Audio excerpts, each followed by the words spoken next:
Hey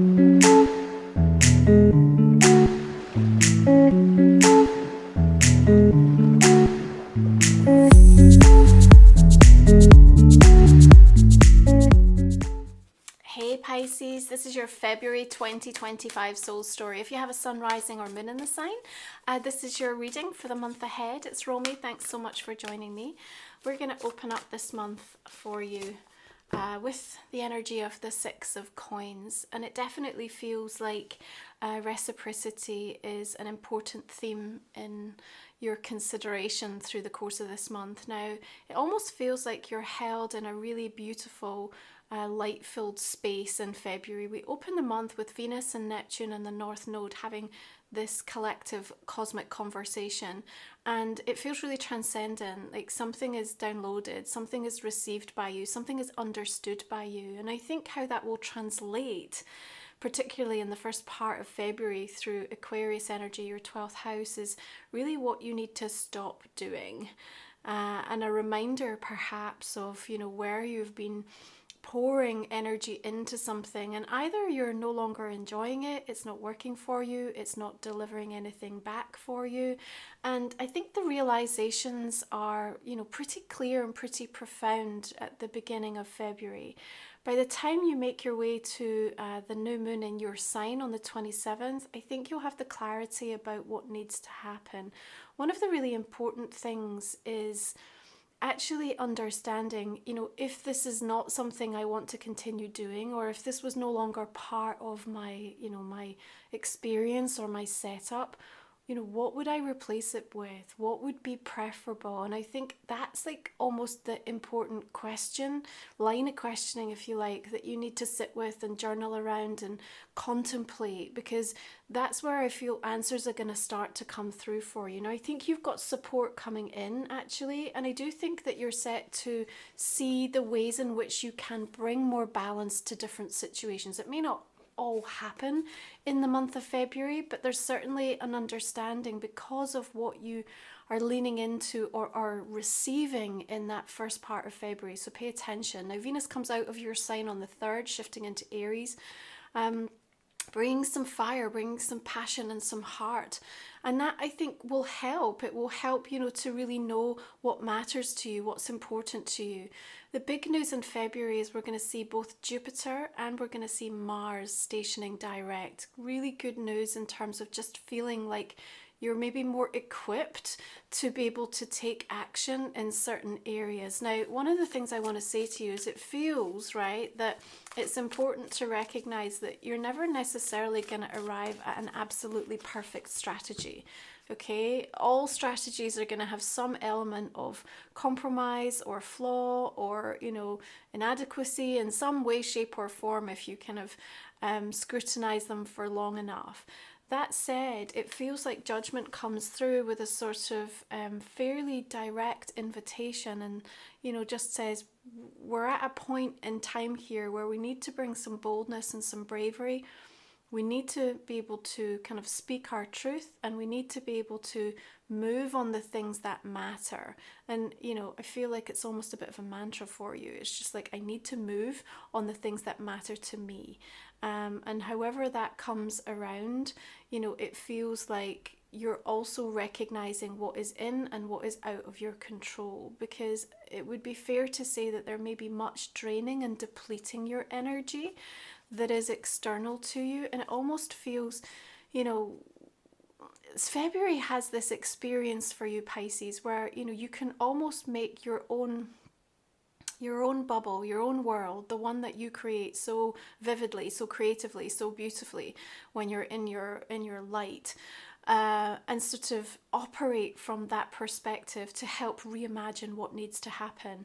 And if you do that, it almost feels like what you'll also experience is the sort of profound, actionable, practical steps that need to come, you know, to sort of follow that and make things, you know, really come in from a manifesting perspective to your reality. If you step outside of that bubble, it feels like you tap into the utter chaos and frenzy and discord of frequencies, whether they are very close to home or whether they're more collectively orientated.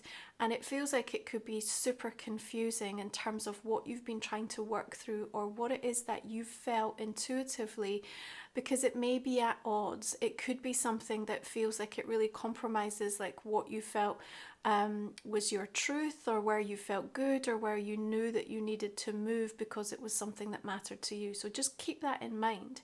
You know, sometimes it's important to sort of disconnect and be able to sit in that light, in that space that you create. There's your refuge, there's your sanctuary, and that's where your answers are going to come.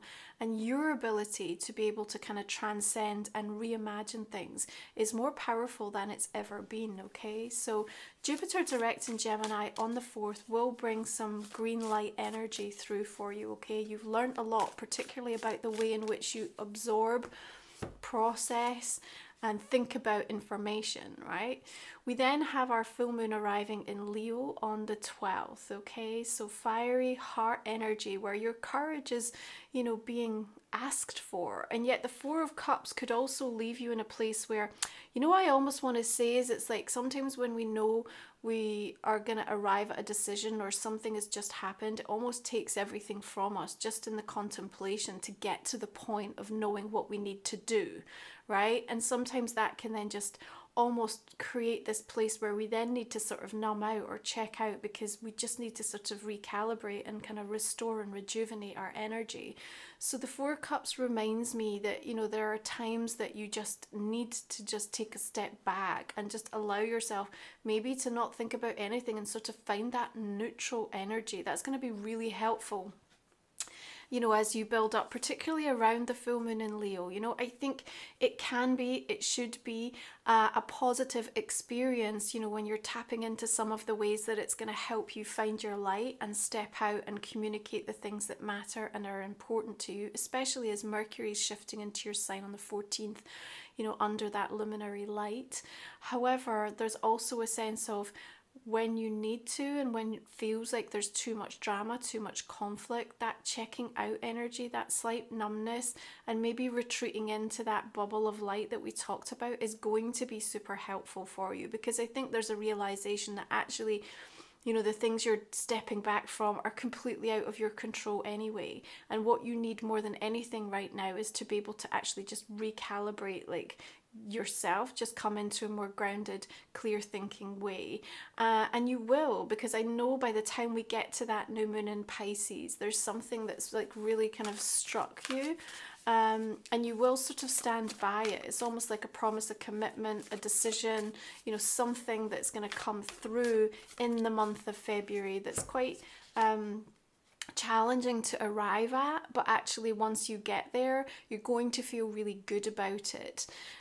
There's our Hanged Man. You see, I just feel like there is a timing aspect to things, you know, in the month of February. And, you know, whilst we still have Mars retrograde up to the 23rd, you know, there's still that sort of slowing energy. The other thing I want to call out is that we will have our Venus retrograde shadow energy. You know, we're going to be dealing with that. It's going to move retrograde in March in both Aries and in your sign, but we'll be feeling into some of the themes that are coming up around that. It does feel that there's a surrendering that's going on for you, okay? Everything that you lose creates space for everything that you need. I want you to remember that. And I think that in the acceptance that no strategy is necessarily perfect, you're almost having to give, there's a part of like a almost unsolvable energy that exists in something that's going on in your world. It's just like you just literally can't figure out a way to make this work or for it to be resolved, right? It feels like there's that big question mark over something, okay? And I feel like the Hanged Man is a really important part of the process to enable you to just kind of release yourself, because it's like the amount of resistant energy that's built up because of the way in which you've had to try to figure this out without having what it is that you need to be able to arrive at the answer, okay? So that feels really important to communicate to you. What I think is set to happen is that without your focus upon it, and with your release of the situation, it's almost like there's nothing I can do about this right now. That's kind of, that's the sort of conclusion I feel that you're almost arriving at, you know, through mid-month. There is a shift that then starts to happen, okay? We don't get that energy of judgment coming through in our reading if something's not about to move. So, Empress comes through in the center of your reading. Now, the goddess energies are working beautifully this month. We've got Pallas Athena shifting into Aquarius, okay? She's bringing change for the better. We've then got Juno, goddess of agreements, partnerships, relationships, moving into Sagittarius, wanting to discover more freedom, more higher awareness, discernment and learning. And then we've got Ceres, which is where I want to highlight this Empress coming through for you, shifting into Pisces, okay, on the 23rd. So there's something, by the time we get into the kind of latter part of February, where you're understanding the necessity of that Hanged Man and actually how it worked for you, what it did for you in helping to resolve or bring to light something about this situation that felt like you did not know how to handle it, okay? Then we have this Empress energy reminding you almost that you still have to sit in your power, even if you feel powerless, even if there's a situation where you think there's nothing I can do to affect this, you yourself are still empowered, right? You can still feel confident. Confidence is a choice. It's a skill that you can continue to learn.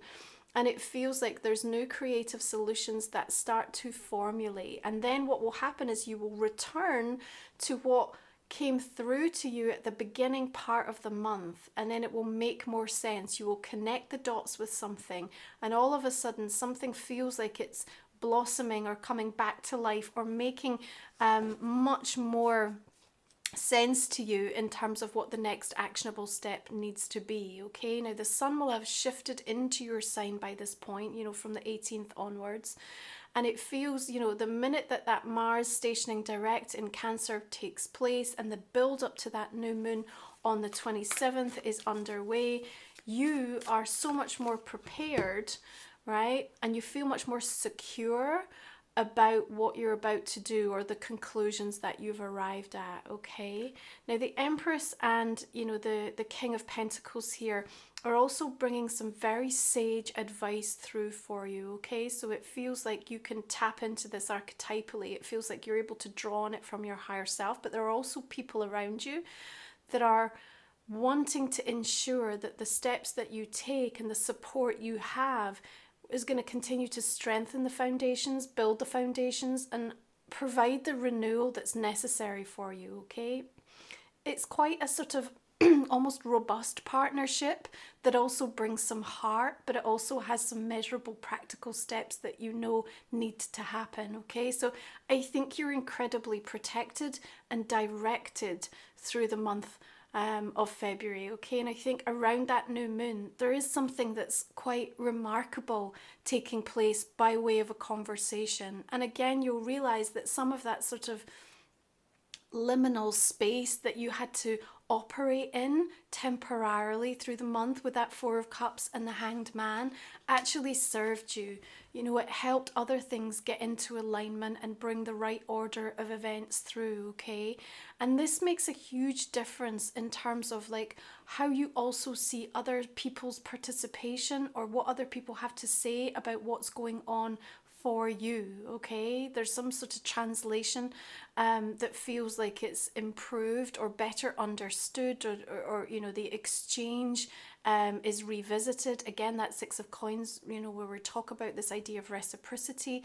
You get what you need because in a way, Pisces, you're more clear about what it is that you do need by the time we get to the end of February, okay? That's what I want to say, just feels incredibly true for you in your experience through this month. Okay, so our last three cards, if you're new to the channel, we cover in the extended version of my reading. We speak for another 25 minutes or so, and we'll look at a relationship and a personal question for you as well. I hope you'll join me if this is resonating. We're going to go ahead and just clarify these cards and see the direction that we will be taking that reading for you. Let's take a look. So starting with that Six of Coins, we've got the Six of Wands, beautiful, and the Three of Wands. I think both, you know, Jupiter coming direct for me always brings some kind of a blessing in for you.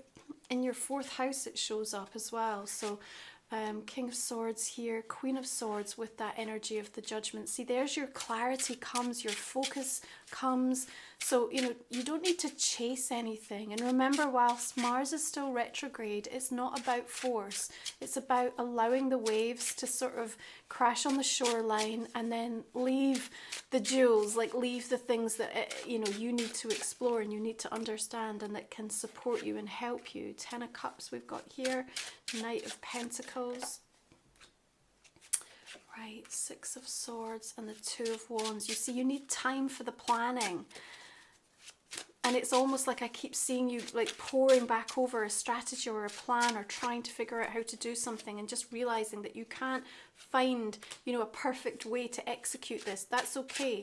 You know, there is no perfect way. There's just the way that you're going to do it. And that's going to be the right one, the right next step. Okay, so all the decks I use are always listed below, and if you're new to the channel, you can check out on my website romywiser.com all of my sacred titles. You'll find my deck, Life Soul Vision Oracle. You'll also find my new journal, which is shipping out, and thank you for all your feedback if you're working with it. This is the soul companion that you need. A journal for life, really. It will work alongside all of the other planners that you have in your world. And my book, Moon Musings, you'll find ways to work with me and all my sacred soul support. So please check it out. Okay, we've got Enlightened in the Exhale. We've got Earth Medicine and Magic, Cast Their Spells. Spirals of Love and Grief. We've got Full Moon. We've got Soothe Your Soul and Portals of Possibility. Okay. Let's pull one more oracle for Pisces for the month of February.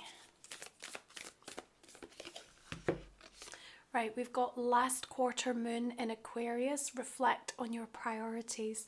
Okay, I'm going to leave it there. Thanks so much for joining me, Pisces.